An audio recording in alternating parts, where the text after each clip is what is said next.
Woo! My friends, it is time to celebrate you. I am so proud of you. You've been working so hard during our nonfiction chapter book unit, and you've just published your first nonfiction chapter book, and I'm so excited that you get to share that information with the world. So, one place I want to point out is a museum. Friends, you may have been to a museum before, or you've seen one, or read about one, or watched one in a movie.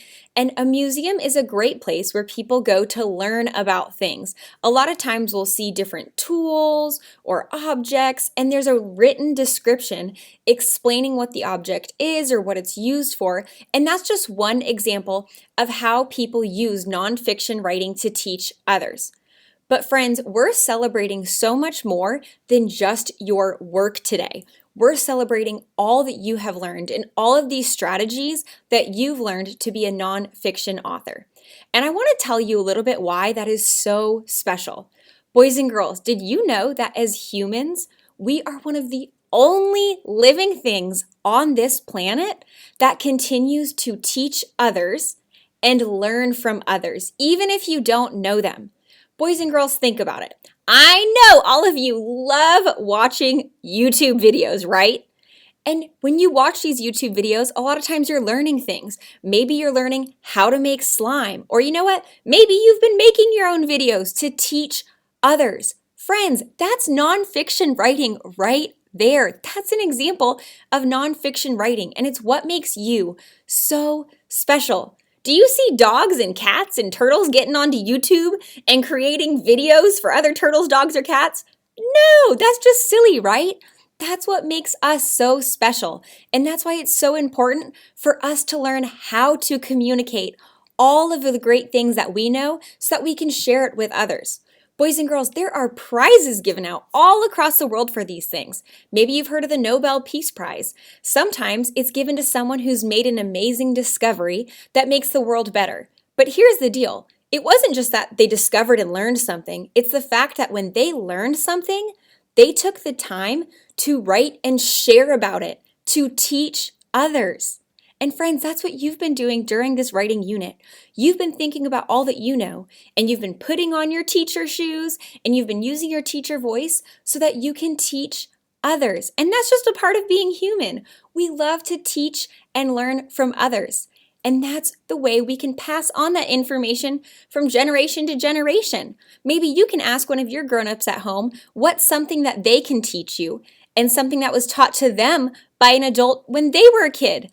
Guys, we can keep passing on information and writing these nonfiction stories and sharing about them. So friends, it's time to celebrate. I'd love for you to share your story with a partner.